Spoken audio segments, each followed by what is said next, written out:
길게 기록하고 있는가? 왜 이 성경에서 이 이야기를 계속 길게 기록하고 있는가? 라는 그 내용이 저는 첫 번째 질문이었고요. 두 번째, 왜 늙은 종이 움직이냐는 거죠. 늙은 종이 도대체 뭐가 중요한 거예요? 나이가 들면은 사실 총명함은 사라지잖아. 그리고 뭐가 강해지죠? 선입견과 이 고착된 생각, 그리고 고집이 강해져서. 그럼 이 늙은 종은 과연 왜? 그리고 아브라함은 왜 이삭의 결혼에 자기가 나서는가? 사실은 이삭이 지금 나이가 적지 않은 나이거든요. 추정컨대 37 정도 돼요. 그리고 아직 결혼도 안 했고 자신 스스로 아내를 구하지 못할 정도의 상황인가? 이런 질문이 되죠.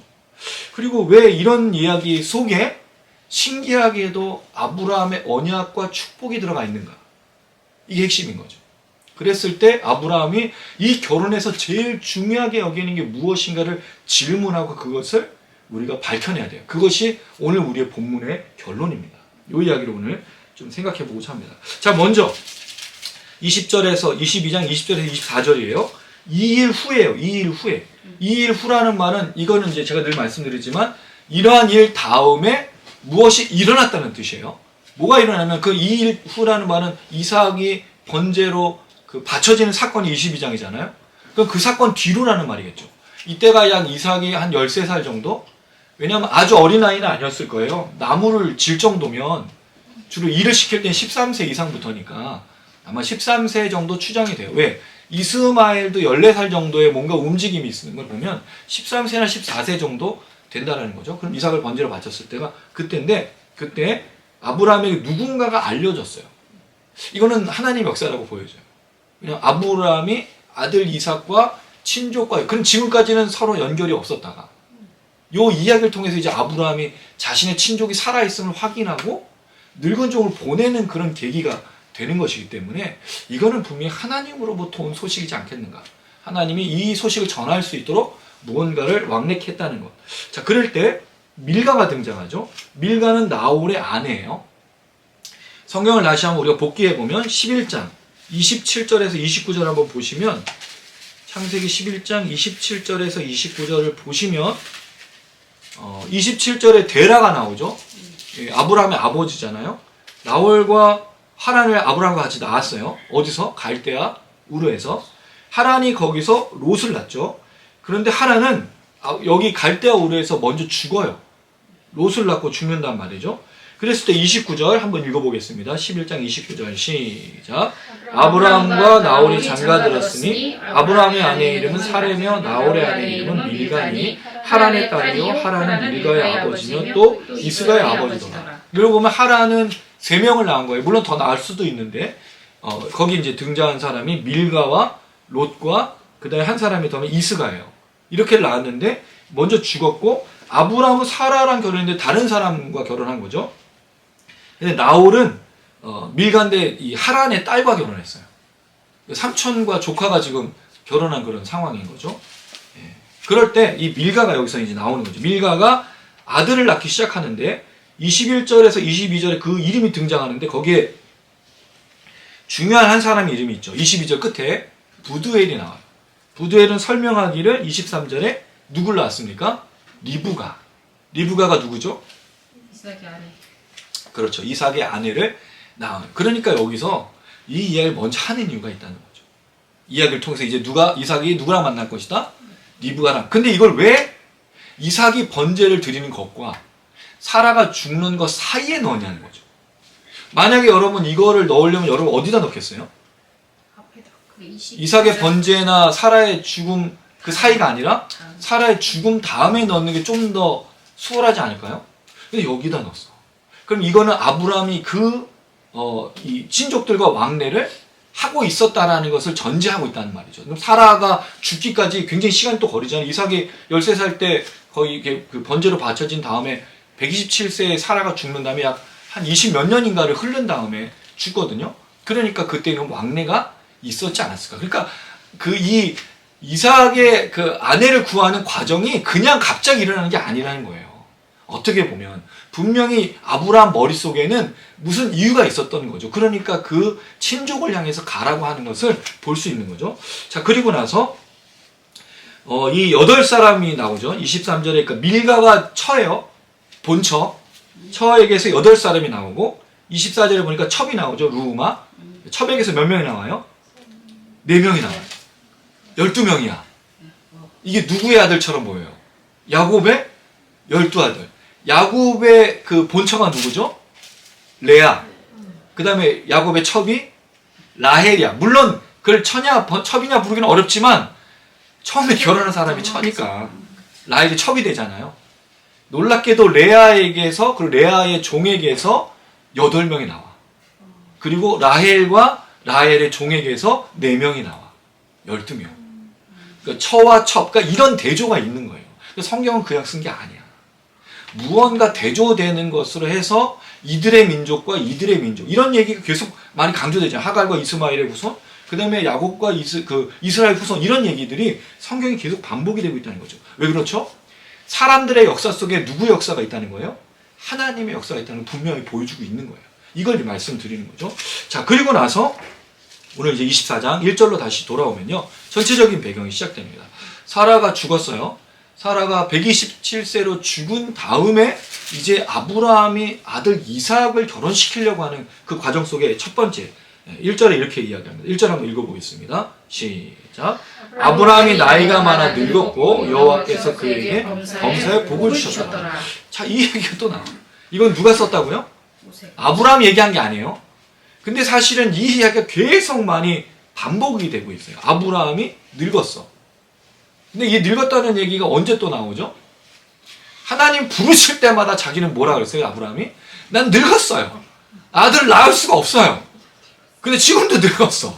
근데 이렇고 나서 몇 세에 죽어, 아브라함이? 175세에 죽어. 사라가 127세에 죽었으니까, 사라가 죽을 때 아브라함 나이가 몇 살이에요? 10살이 많으니까 137세.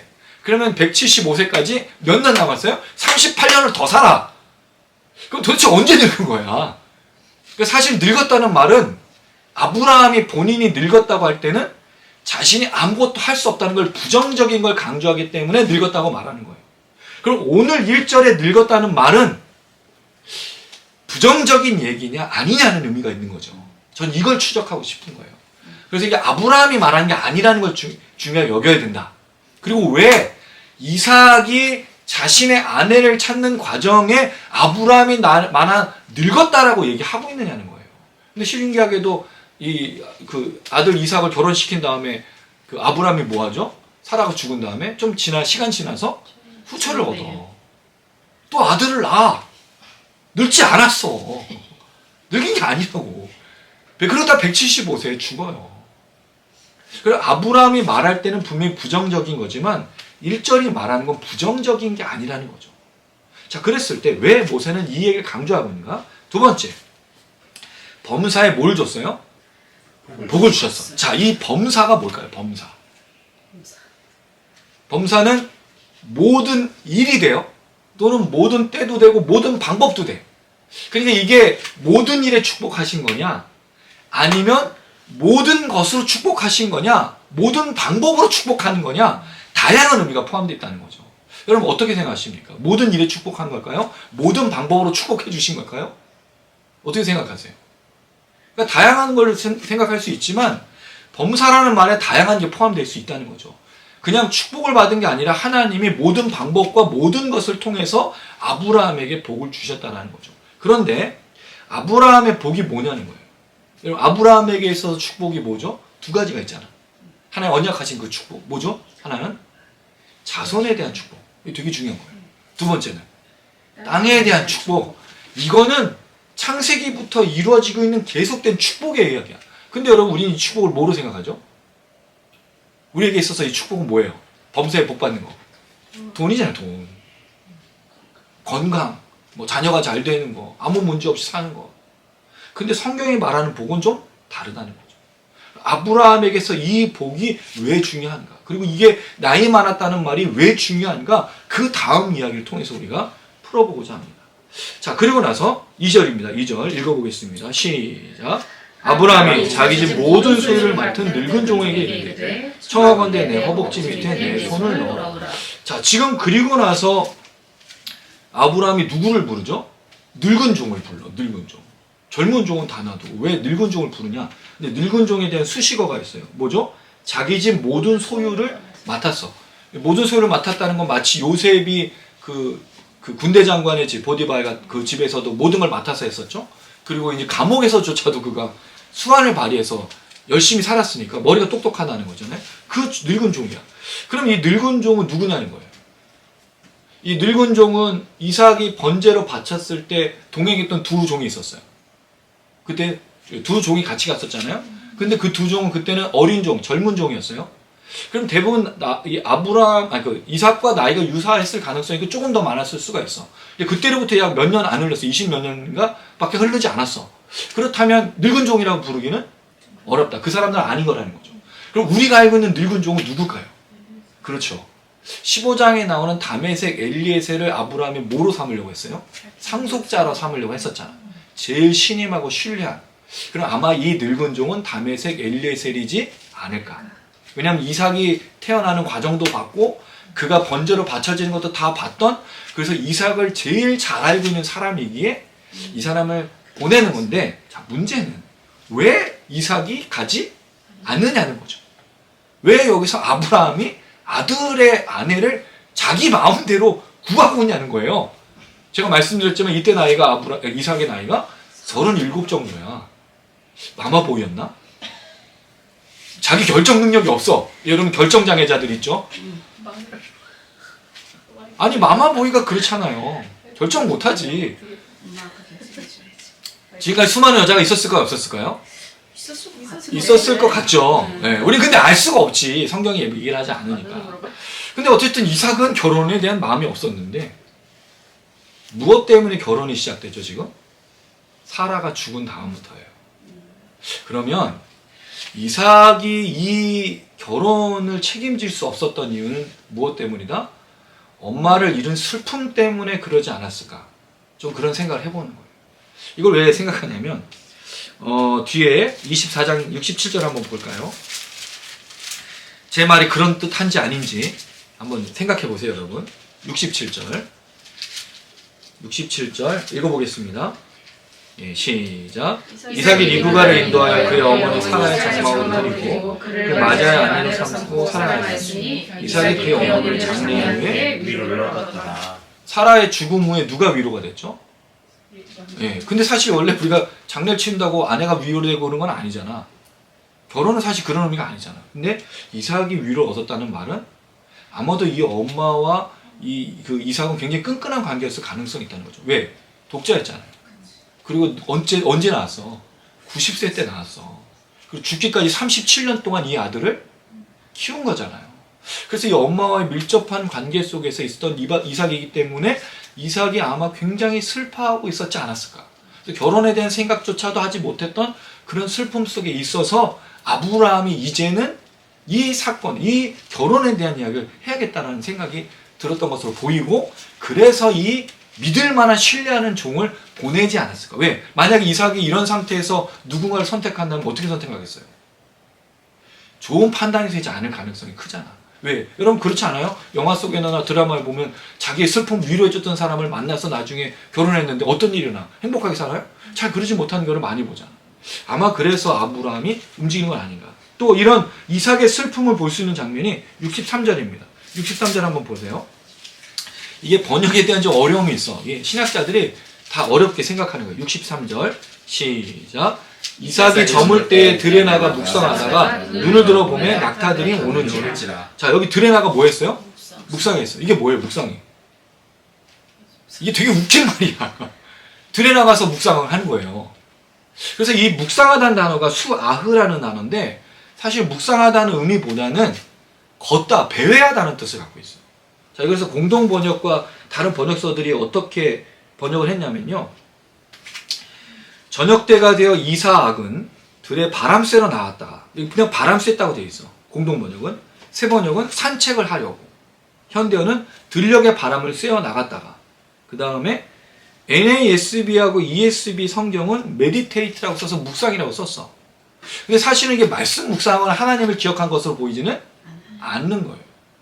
그리고 사라의 죽음 후에 리브가가 위로가 됐다면 이건 뭘 하고 있는 것일까?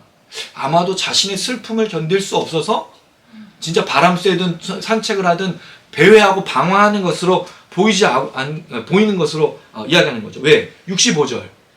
그 리브가가 그 이삭을 만났던 장면이 나와요. 그때 이제 종에게 물어보죠. 65절에 종에게 말하되 들에서 배회하다가 우리에게 마주오는 자가 누구냐. 여기 배회하다 썼어.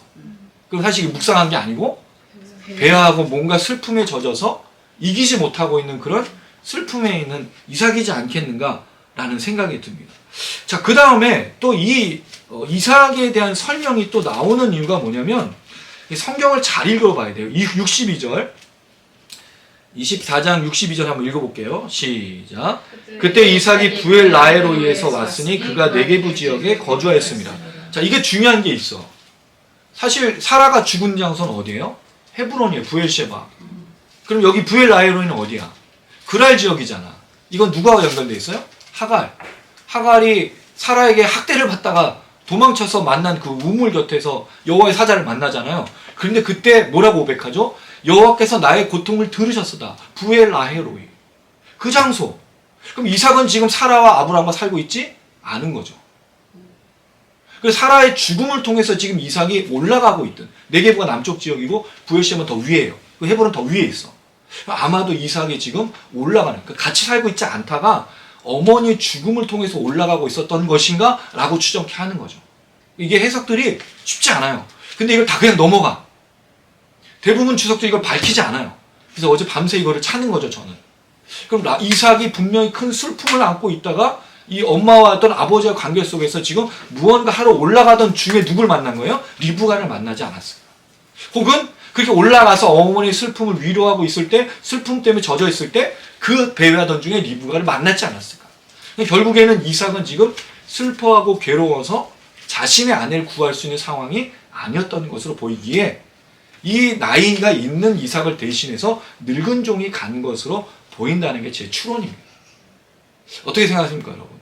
좀 그럴듯하지 않습니까? 그럴듯하다는 말은 좀 그렇고, 제가 생각할 때 이래서 아브라함이 이 늙은 종을 그렇게 대리인으로 불러서 보내는 것은 아니겠는가라는 생각이 듭니다. 자, 그리고 나서 내 허벅지 밑에 손을 넣으라 했잖아요. 허벅지가 서벅지가 아니에요. 사타구니입니다. 그리고 사실 더 정확하게는 거기에요. 그래서 이 해석이 되게 어렵다는 거죠. 근데 이게 이해가 안 되잖아, 우리는 고대 근동 아시아의 문화도 모르고 그렇기 때문에 지금의 문화서는 말도 안 되지만 그때 당시에 언약이라는 게 무슨 뜻일까? 그리고 이게 후손에 관련된 문제잖아. 그래서 아마 굉장히 심각한, 이게 웃긴 장면이 아니에요, 여러분. 그 19금처럼 무슨 이상한 얘기가 아니라 그 당시에 이런 것들이 허용되지 않았을까 하는 문화적인 걸 볼 수 있는데 정확하긴 모르겠어요. 해석이 꺼려지는 본문에 어쨌든 간에. 근데 이걸 상상하면 안 됩니다, 여러분. 중요한 건 맹세를 아주 단도직입적으로 하고 있는 것이다 라고 말합니다. 자, 그리고 나서 이제 이 늙은 종에게 부탁하는 내용이 나오죠. 3절과 4절입니다. 제가 3절 읽고 그러면 4절 읽어주세요. 내가 너에게 하늘의 하나님 땅의 하나님이신 여호와를 가리켜 맹세하게 하노니 너는 내가 거주하는 이 지방 가나안 족속의 딸 중에서 내 아들을 위하여 아내를 택하지 말고 내 고향의 내 족속에 들어가서 내 아들 이삭을 위하여 아내를 택하라. 자, 여기 보면 아브라함이 이제 이 그 늙은 종과 이제 맹세하는 거죠. 굉장히 심각한 맹세를 하는 거예요.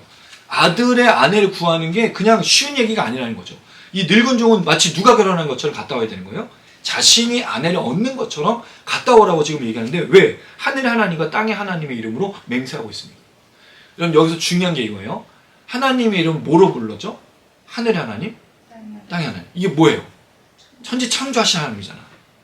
그럼 여기 천지 창조하신 하나님의 이름을 맹세하라는 이유가 뭘 말하는 것처럼 보입니까? 언약에 대한 이야기를 하고 있는 거죠. 누구의 언약?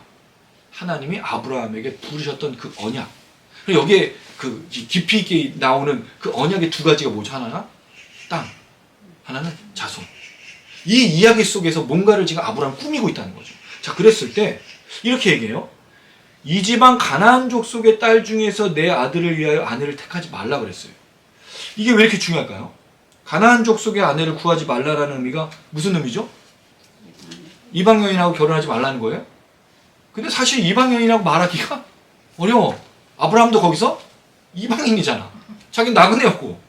그리고 사실은 이 부분에 대해서 학자들이 주장하는 건 가나안 족속이 더럽고 타락하고 악하다고 말해요. 근데 좀 전에 사라의 매장지를 누구에게서 얻었어? 우리 지난주에. 가나안 족속이잖아. 헷 족속하고 계약을 맺어서 서로 친절하게 존중하면서 한 거 아니에요? 근데 왜 아브라함이 가나안 족속에서 얻지 않고 자기의 친족을 향해서 갔냐는 거예요. 그럼 친족이 더 깨끗해서? 여러분 우리가 알고 있지만 나홀과 그 갈대아 우리 살았던 사람이 뭐를 섬기고 있었어요? 우상 섬기고 있었잖아. 그럼 거기가 하나님의 백성이 아니야. 친족이긴 하지만 그럼 거룩하기 때문에 거길 간 것도 아니라는 거죠. 그럼 왜? 이게 되게 중요한 거예요. 왜 아브라함은 자신의 친족을 향해서 가라고 했느냐? 이게 악한 문제냐 선한 문제가 아니라 아브라함 무엇을 생각하고 있느냐는 게 중요한 건데 거기에 제가 이 본문의 1절과 조금 전에 설명을 드렸을 때 하나님의 이름이 중요하다는 것이 여기서 나오는 거예요. 아브라함이 이삭을 통해서 이루려고 했던 그 아내를 얻는 것이 뭐와 관련된 거냐? 결국은 하나님의 언약과 관련되어 있다는 거죠. 이미 번제 속에서 이삭을 바침으로 인해서 하나님, 영원하신 하나님이 이삭을 바치지 말라고 이미 준비하셨고 자기가 영원하신 하나님이신데 이제 누구의 시대에서 누구의 시대로 가는 거라고 말씀을 드렸죠. 제가 아브라함의 시대에서 이삭의 시대로. 그러면 이 얘기도 무엇을 말하는 거죠? 이제 아브라함은 가고 누가 시작되는 거죠? 이삭이 시작됨을 보여주는 내용이라는 거죠. 그래서 아브라함 나이가 많은 거예요. 늙은 거예요. 무슨 뜻이에요? 이제 아브라함이 사라지고 이삭이 등장해야 되는 때가 됐음을 보여주는 거죠. 그래서 성경이 이렇게 쓰고 있는 거야. 아브라함이 자기가 말할 때는 부정적이고 불만이고 있을 수 없는 얘기라고 말하는 거지만 성경이 기록하고 있는 건 이제 아브라함의 시대가 아니라 누구의 시대가 열리는 거라고요? 이삭의 시대가 열리기 때문에 이런 표현을 쓰고 있고 그래서 친족을 향해서 가는 이유가 중요한 이유가 이런 이유로 나오는 거죠. 자, 그러고 나서 아브라함이 가나안 족속의 딸 중에서가 아니라 그 아들을 위해서 택한 내 고향 내 족속에게로 가서 아내를 택하라고 말합니다. 자, 그리고 이어서 또 읽어볼게요. 4절, 아니 5절 한번 읽어보겠습니다. 시작. 종이 이르되 여자가 나를 따라 이 땅으로 오려고 하지 아니하거든 내가 주인의 아들을 주인이 나오신 땅으로 인도하여 돌아가리이까. 여자는 괜찮아. 마음에 들어. 근데 여자가 만약에 자신을 따라서 어디로 오지 않으면 가나안 땅으로 오지 않으면 여러분 이게 왜 중요하죠? 뭔가 연상되지 않으세요? 지금 확 여러분 이 이야기 읽으면 여호와의 언약이 막 연상이 돼야 돼. 꿈틀꿈틀 연상이 안 되시는 건가요 혹시? 아, 이 얘기를 들으면 딱 그렇게 나와야지.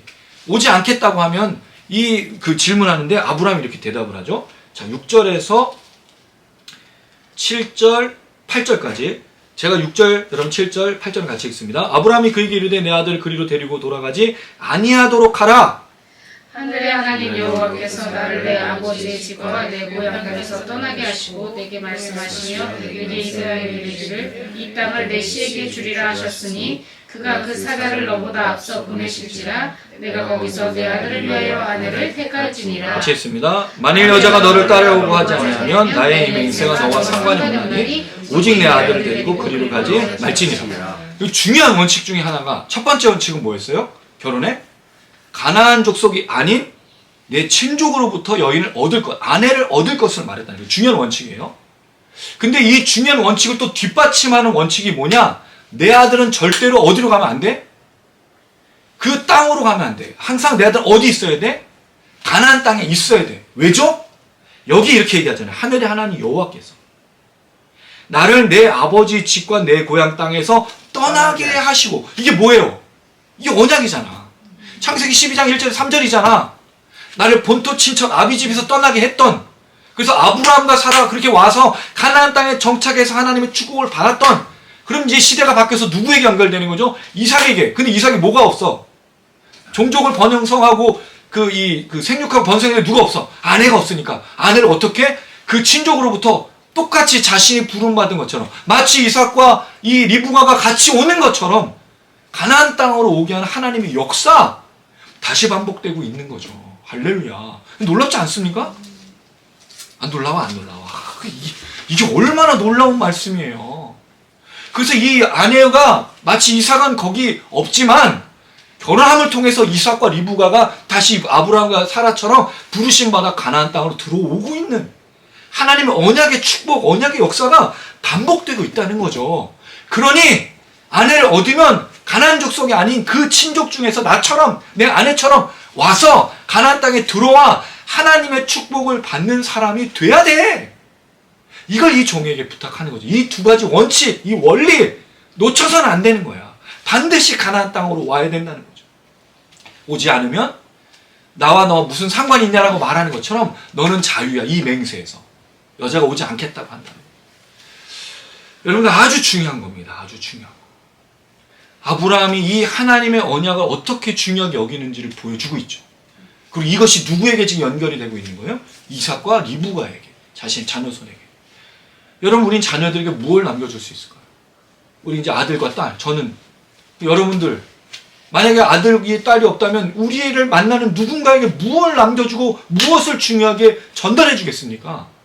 오늘 아브라함이 말하고 있는 이 언약이 하나님의 언약의 그 축복이 되어서 이 아들, 그 아브라함과 사라, 그리고 이삭과 리브가, 그리고 그의 후손들에게 연결된 것처럼 우리에게도 중요한 원칙과 원리를 남겨주었단 말이죠. 그럼 그 원칙과 원리가 무엇이냐는 거예요. 우리가 반드시 지켜내고 반드시 우리 자녀들에게 주어야 될 하나님의 언약, 하나님의 축복이 과연 무엇이냐는 거예요. 이걸 목숨처럼 여기고 이거 아니면 내가 안 해. 여러분, 이삭에게 얼마나 많은 여자가 있었겠어요. 리브가가 이뻐서, 물론 리브가가 이뻐. 다음 주에 우리가 살피지만 이뻐. 근데 이쁜 여자를 이건 따라가다가 너무 이쁘네 하고 봤더니 그 여자가 자기 친족이 아니었고 그 여인이 하는 행동 속에서 너무 놀라운 여인인데 이 여인이 어떤 봤는데 또 이쁘기까지 해.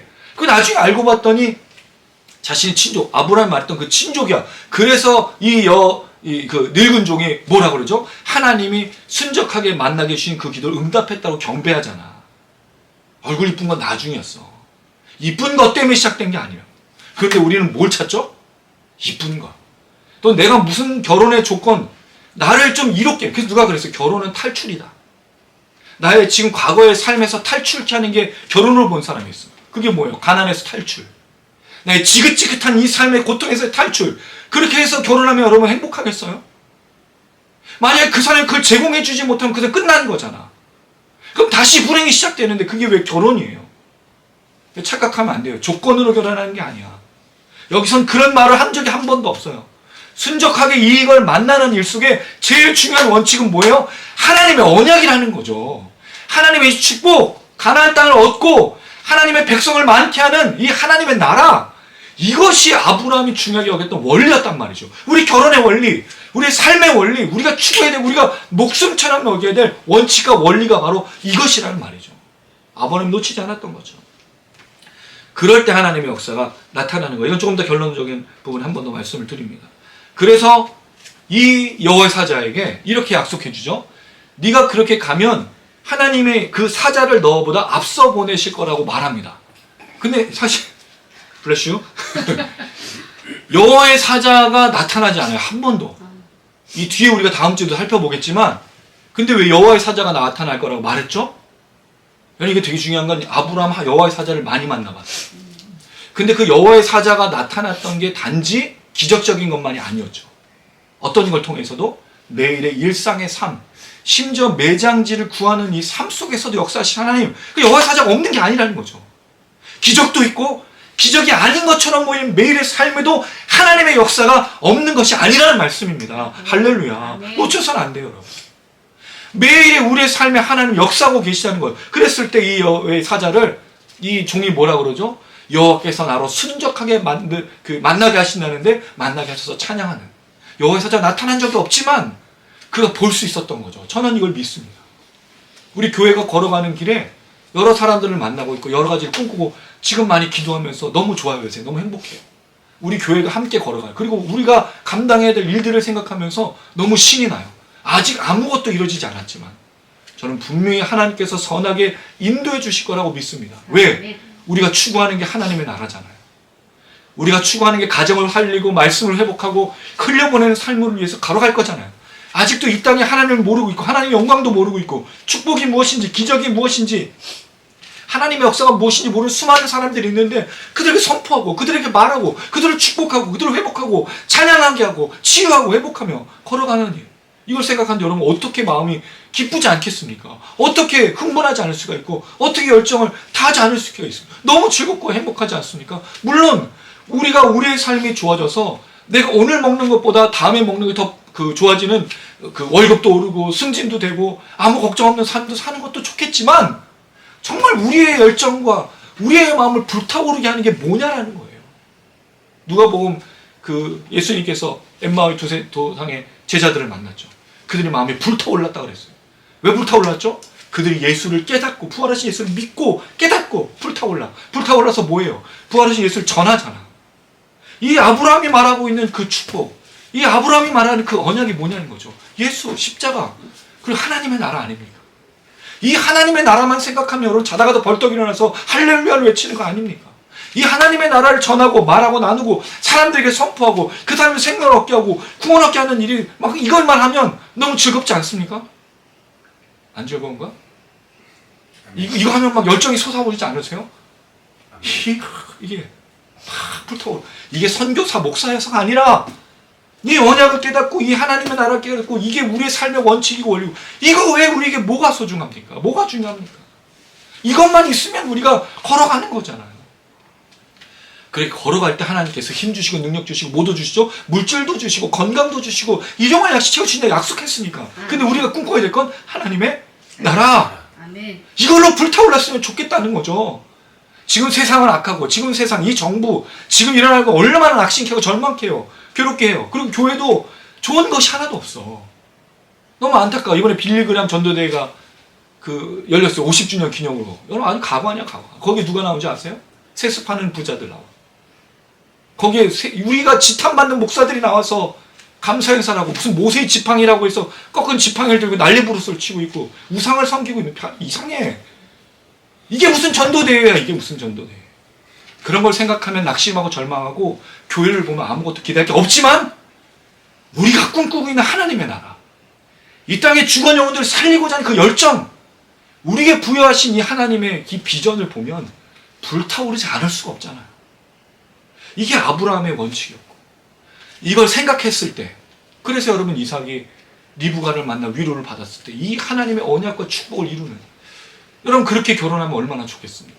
그 하나님의 나라를 꿈꾸고 있는 사람들이 함께 만나서 하나님의 나라를 살리기 위해서 애쓰고 수고하며 거기 또 뭐가 있죠? 하나님의 나라를 꿈꾸는 사람에게 중요한 원칙 중에 하나가 뭐가 있습니까? 사랑의 자세잖아. 이 모든 걸 뭐로 가죠 우리는? 사랑으로. 네, 사랑해야 내 제자인 줄 알리라고 말씀했습니다. 하나님의 나라를 추구하는 방식이 뭐라고요? 사랑이요. 그럼 당연히 사랑이 넘칠 수밖에 없죠. 하나님의 나라를 추구하는 이 두 가지 원칙, 하나님의 나라, 그리고 사랑. 이게 우리가 불타오르고 열정을 가지고 이 땅에서 해야 될 그런 이걸 생각하면 안 즐거울 수가 없는 거예요. 다 끝난 거야.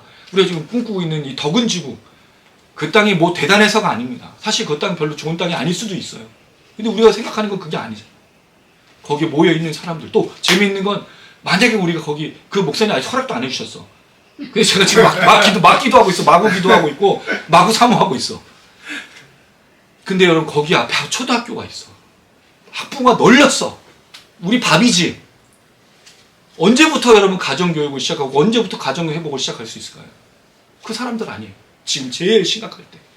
나중에 되면 늦은 거야. 저는 진짜 깜짝 놀랐어요. 각방을 쓰는 부부가 그렇게 많대네. 이 동네도 다 그래. 우리 부부가 한 방을 쓴다 그러면 다들 이상하게 여겨. 부부 한 방 쓰는 거 아니야? 부부 원래 따로 한 방 쓰는 거 있어? 전 처음 알았어요. 말도 안 되잖아 이게. 이게 어떻게 있을 수 있는 일이에요. 그리고 지금 세상에서 일어나고 있는 말도 안 되는 일. 누가 외쳐야 되냐는 거예요. 누가 말해야 되냐는 거죠. 사람들에게 부와 물질과 이게 다가 아니고 우리 자녀들에게 물려줄 그 원칙과 삶의 원리가 뭐냐. 하나님의 나라 외에 우리 아이들이 추구하는 게 뭐가 되겠어요. 그러니 이 아이들이 엉뚱한 것을 하고 엉뚱한 것을 따라가는데 그리스도인이라고 말해. 뭐가 그게 그리스도인이야. 아브라함 그렇지 않았잖아. 이삭에게 원했던 건 저 친족 중에서 나를 부르셨던 그 하나님의 언약이 우리 아들에게 똑같이 이루어져서 부르심받아 가나안 땅에 들어와 생육하고 번성하고 땅에 충만한 이 축복, 이걸 이루기 원하는 것, 이걸 생각하니까 아들에 대한 마음, 아브라함이 이제 가는 거고 이삭이 시작되는 거죠. 물론 그들은 실수하고 연약하고 부족합니다. 우리도 마찬가지죠. 근데 우리를 불타오르게 하고 우리를 뜨겁게 하는 게 뭐냐 이거죠. 하나님의 나라. 우리 화요 찬양 집회, 금요 라이브 이번 주에는 저녁에 좀 독특했던 시간이었어요. 우리 수빈 집사님도 같이 하시지만 그 시간 속에 치유가 있어요. 회복이 있어. 그리고 교회에 대한 얘기들을 우리가 해. 어디서 이런 얘기를 하겠어요? 못하잖아.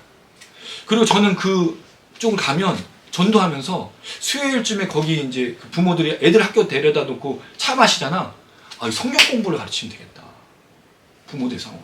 애들 넣어놓고 거기서 자기들끼리 대화하는데 쓰잘데기 없는 얘기 하잖아. 학교 어느 보낼 거야? 뭐 할 거야? 이런 거 하지 말고 하나님 나라. 할렐루야. 기도해 주세요. 우리 기다려. 그리고 여기 관산동 풍야 아닙니다. 여기 관산동 교회 너무 많아. 우리가 알고 있기는 여기 7개가 있어, 교회가. 그럼 우리 여기 뭐 하면 되냐? 이 지역에 섬기면 되지. 구제하고 복음 전하고 필요한 거 해주고 우리 할 거 지금 우리 구상한 거 하면 돼요, 여기서. 그러나 교회가 세워질 곳은 사실 좀 그쪽으로, 거기 아예 교회가 없으니까 새로운 교회로 우리 걸어가면 참 좋겠다. 너무 좋지 않습니까? 막 흥분되지 않으세요? 아니 나만 맨날 이러고 나만 흥분한 거 있어? 그렇지 않은지 알아요. 근데 이 얘기를 왜 자꾸 하냐면 우리가 같이 바라봐야 될 복이 뭐냐, 같이 바라야 될 언약이 뭐냐. 아브라함이 왜 이렇게 흥분하고 있을까? 왜 자신의 아들을 자기가 마음대로 하고 있을까? 지금 이삭의 슬픔에 젖어서 아내를 구하지 못할 때 그가 뭘로 하고 있어요? 언약으로 하고 있잖아. 하나님 나라를 위해서 하고 있고, 이게 아버지 역할입니다. 저는 이게 너무 중요하다는 생각입니다. 그때 사자를 보내서 매일의 삶에서 기적으로든 무엇이로든 하나님은 늘 동행하시는 역사를 이룬다는 사실을 잊지 마시길 바랍니다. 그래서 여러분들 주님의 이름으로 축원합니다. 아멘. 거기서 내 아내를 위하여 아들을 택할지니라. 그리고 나서 마지막으로 종이 뭐를 하죠? 맹세하죠. 그럼 이 종도 납득이 된 거고 이 맹세에 동참해. 그렇죠. 여러분, 제가 이렇게 불타오르고 열정을 타오르면 이제 여러분 저와 뭐 해야 돼요? 함께 하나님 나라를 위해서 맹세해야죠. 같이 불타오르셔야죠. 우리가 마지막 부르시는 그때까지 이 교회를 통해서, 취토연교회, 우리 이름도 되게 좋잖아요. 무릎 꿇고 엎드리는 거. 세상 무릎 꿇고 엎드려가지 않고 뭐 하죠? 고개를 빳빳이 하고 깔보고. 근데 우리는 그런 삶이 아니라 이 원리로 이 땅을 치유하고 회복하는, 정말로 치유하고 회복해야 될 사람이 너무 많아요. 그렇죠? 그래도 우리는 뭐가 무기가 있어요? 찬양의 무기가 있잖아. 찬양 사역을 통해 치유. 또 다른 사역을 할 수 있는 사람들이 또 있어. 그리고 말씀 사역, 찬양 사역 여러 가지로. 그리고 우리 예배가 주일 성수의 개념으로 지켜야 되냐 아니냐의 문제가 아니라 이건 생존이잖아요. 예배는 하나님부터 받은 은혜를 가지고 세상으로 흘려보이는, 이걸 위해서 우리가 함께 걸으면 분명히 하나님께서 우리 모든 성도님들 그리고 우리 교회를 사용하시고 또 영상 시청하시면서 함께 하시는 분들에게 역사하실 것이라고 저는 믿습니다. 아멘. 한 가지 이야기를 하고 마치겠습니다. 우리 영상을 시청하시는, 또 함께 예배에 참여하시는 거의 우리 성도와 다름없는 시드니의 김하종 선생님, 할렐루야. 김하종 선생님이 하 작가님에게도 한번 고백하셨지만 그때보다 더 아주 중요한 고백하신 게 뭐냐면, 그 금요 라이브 오시는 시리자매님이라는 분이 있어요. 우리 그 유튜브 방송의 방장님이신데, 그 방장님이 몸이 좀 아프세요. 외출이 좀 쉽지가 않아. 그리고 병을 치유하는 과정에 있어. 그분 밑에다가 건강하시길 바라면서 내가 믿는 예수 그리스도 이름으로 기도합니다를 썼어. 원래 그분이 그런 분이 아니에요. 김원재 선생님, 죄송해요. 그런 분이 아니에요. 예. 이전에 그런 고백을 하신 적이 한 번도 없었어요. 그 내가 믿는 예수 그리스도 이름. 시리자매님이 저한테 메시지를 보낸 거예요. 김하종 선생님이 이렇게 고백을 하셨습니다. 너무 감격스럽고 눈물이 난다고. 그래요, 여러분. 우리의 사역에 사람이 치유되고 회복되고 구원받고 성령의 역사가 있습니다. 없는 게 아니에요. 아멘. 뭐가 제일 즐거워요, 여러분? 우리 제일 큰 기쁨이 뭐야? 교회 커지는 것? 아닙니다. 바라지도 않잖아, 우리가. 뭐가? 사람이 구원받고 생명 얻고 영혼이 치유되고 하나님 알아가는 것, 우리의 말씀을 통해, 찬양을 통해, 기도를 통해 살아가는 것, 이게 즐거움이잖아요. 이게 기쁨이잖아요. 이 열정. 제가 잘해서도 아니고 하나님 역사하셔서 시리자매님, 우리 하 작가님, 많은 분들을 통해 그 김하종 선생님이 은혜를 받으시고 그러셔서 전 너무 놀라운 고백이었어요. 그리고 우리 금요 라이브 때 우리 수민 집사님 되게 좋아하시거든요. 마리아 칼라스. 거기 감동도 받으시고. 한 사람을 살리는 일이 우리 교회가 가요. 이거를 우리가 열정을 불태우고 우리가 걸어가면 얼마나 좋을까. 적은지글로 계속 우리가 같이 기도하고 있습니다. 기도해 주시고 6월 21일 날 우리 집에 초대해서 제가 이제 넌지시 손을 붙잡고 주일의 예배에 사용이 가능하겠느냐를 부탁드려 보려고 하고 있습니다. 그렇지 않으면 아니면 아닌 거지. 그렇죠. 네. 또 하나님이 분명히 가장 선하게. 근데 그 땅을 품게 했다면 이유가 있는 거잖아요. 그럼 이제 그때부터 아내와 저가 가는 거죠. 덕은집을 지나가면서 계속 기도하고 돌고. 땅 밟기 하는 거 아닙니다, 여러분. 땅 밟기 의미가 없어. 뭘 자꾸 밟어. 하나님의 땅인데. 근데 그 마음을 품고 기도하는 건 다른 의미야. 기억해 주시면서 우리 함께 이 길을 걸어가고, 여러분 결코 늦지 않았어요. 아브라함이 다시 시작하듯이 하나님의 역사 속에 우리의 인생은 이렇게 다시 시작하는 겁니다. 나이가 많든 적든. 그리고 제가 부탁드리는 기도 제목 있죠? 우리와 함께 예배드리고 싶은 분들을 위해서 기도하자고 제가 말씀드렸는데, 그 이야기도 조금 이따 또 말씀을 드릴게요. 계속 기도하면 좋겠습니다. 함께 이런 삶으로, 또 이런 언약으로, 이런 축복으로, 그리고 중요한 우리 삶의 원칙, 하나님의 나라, 그리고 사랑의 태도, 사랑의 자세로 날마다 걸어갈 때 분명히 하나님께서 일을 이루시고 우리가 모든 것 가운데 역사하시는 그 하나님의 능력을 받게 될 줄 믿습니다. 그리고 여러분들 되시기를 주님의 이름으로 축원합니다. 아멘.